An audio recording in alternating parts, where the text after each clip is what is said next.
How to earn cash online. 10,000 to 100,000 Filipinos search for this every month kasi gusto kumita. Work from home, extra income. Pero alam mo ba, 74% ng Pinoys na target ng scammers in the last 3 months. 480 billion pesos ang nawala last year. Billion. Kaya ako, si Ate Karen, at tutulungan kita. 7 red flags. Pag nakiping mo to, scam yan.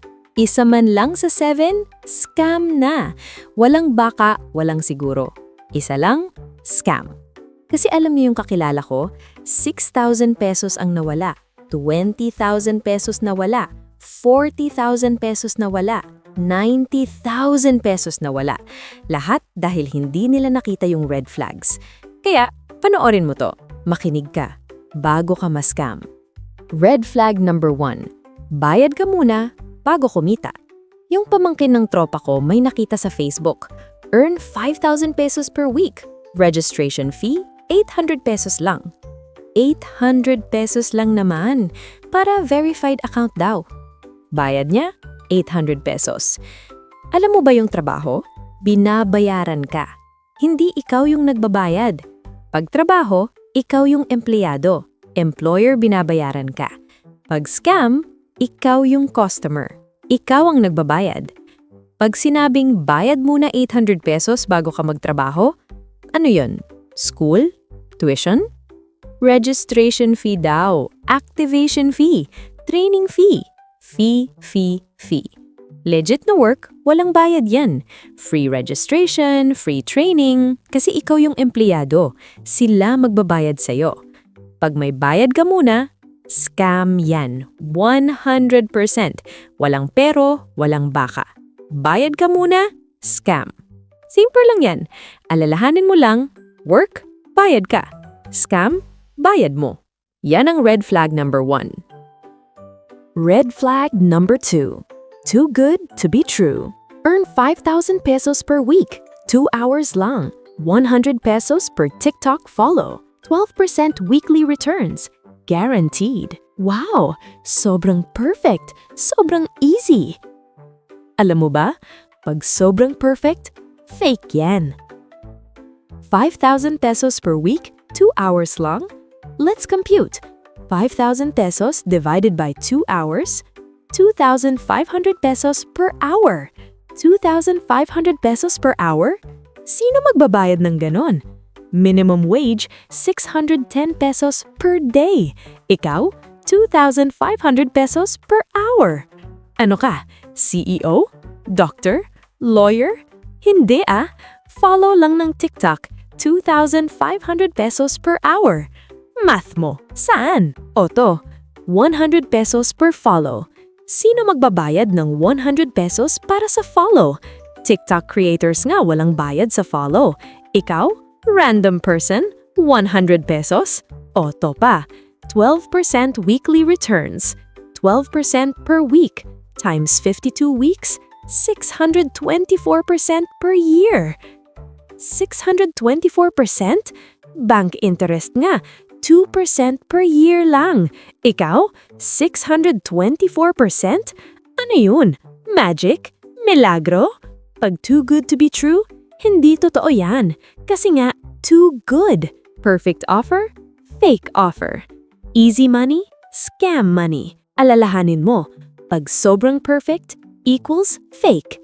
Pag sobrang easy equals scam. Yan red flag number 2. Red flag number 3, nag-grow yung deposit. Classic to classic. Yung pamangkin ng tropa ko, task scam. Week 1, deposit siya ng 500 pesos to unlock VIP. 500 lang naman, sige. Week 2, deposit siya ng 1,000 more to complete cycle. 1,000 pa? But sige na. Week 3, deposit siya ng 5,000 pesos for final verification. 5,000? Malaki na to ah. Pero okay na lang. Week 4, deposit siya ng 10,000 pesos to unlock all withdrawals. 10,000 pa? Wala na akong pera. Nakita mo yung pattern? 500 to 1,000 to 5,000 to 10,000. Umaakyat. Pataas ng pataas. Yan yung classic scam pattern. Start small para di ka mag-doubt. 500? Konti lang yan. Tapos dagdag. 1,000? Okay pa. Dagdag ulit. 5,000? Malaki na pero sige na. Dagdag pa. 10,000? Tang-ina, wala na akong pera.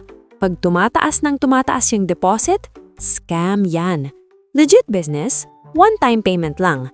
Scam, pataas ng pataas. Walang ending hanggang maubos ka.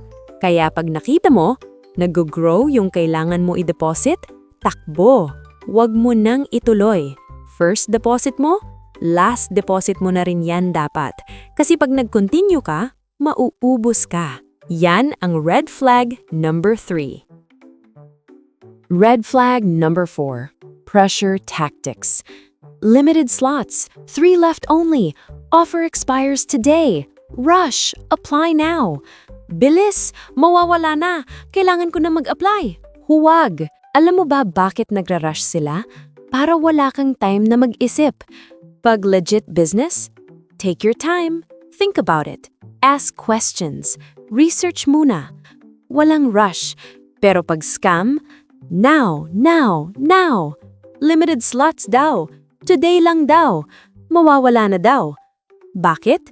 Kasi pag nag-isip ka, marirealize mo na scam. Kaya nirarush nila.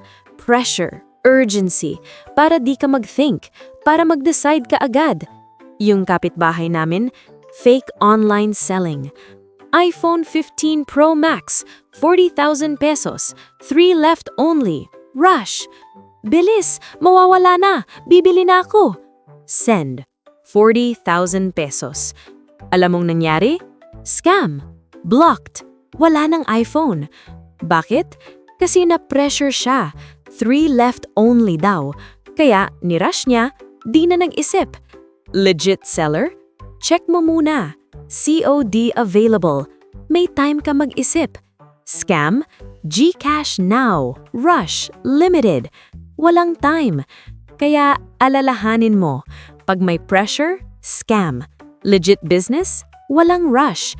Take your time, ask questions, research. Pag sinabi niyang rush or mawawala, sige, edi mawala. Kasi scam yan. Yan ang red flag number 4. Red flag number 5. Anonymous recruiters. Nako! Yung fresh grad na pamangkin ko, nag-apply online. May nag-message sa kanya. WhatsApp. Unknown number. Hi! Hiring kami. 30,000 pesos salary. Interesado ka? Wow! 30,000 pesos. Pero sino to? Reply. We're a BPO company. Work from home. Ano ang company name nyo? Confidential pa. Mag-apply ka muna. Tapos nagtanong siya. Pwede ba tayong mag-video call? Then sabi nung nag-text, kami na lang ang magde-text. Interview via chat lang. Ano website nyo? Tanong ng pamangkin ko. Wala pa. Startup pa lang. Sabi nung nag-text. Hay nako, alam mo ba kung ano yan? Anonymous recruiter. Walang mukha, walang pangalan, walang company name. Scam yan. Legit company? May website. My office, my business permit, my real names, my video call, transparent. Pero pag anonymous, Telegram lang, WhatsApp lang, unknown number, confidential daw, text lang, walang video call, walang website, walang office. Bakit?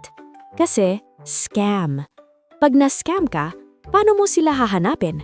Wala Anonymous, walang identity. Kaya alalahanin mo, pag walang mukha, scam. Pag legit company, may transparency. Telegram lang, WhatsApp random number, no name, no website, takbo. Legit business, walang takot ipakita yung identity nila.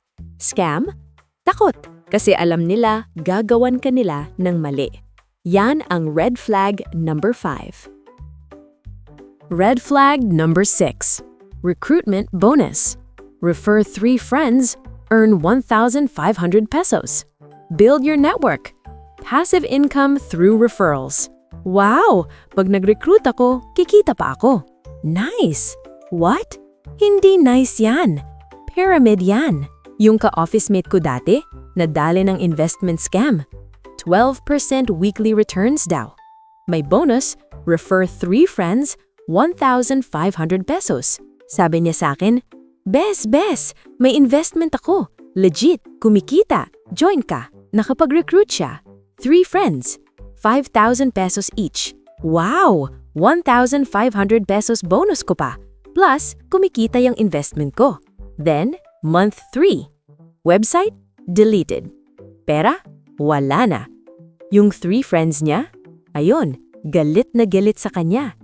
Na-scam ka? Ikaw ang nag-recruit sa amin. 5,000 pesos namin wala na. Pinagkakatiwalaan kita. Sobrang galit ng friends niya sa kanya. Kaya ayun, hanggang ngayon, 2 years na, hindi pa sila nag-uusap. Alam mo ba kung bakit may recruitment bonus?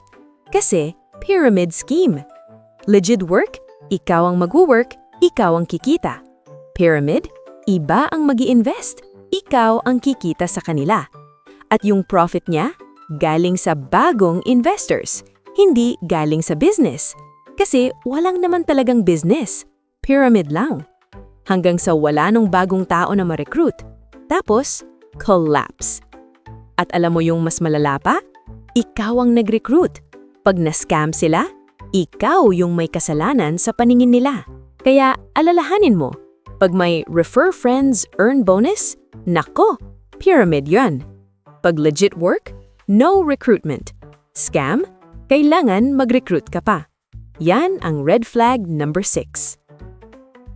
Red flag number 7. Hinihingi lahat ng info mo. Eto na naman. Nako, yung fresh grad na pamangkin ko.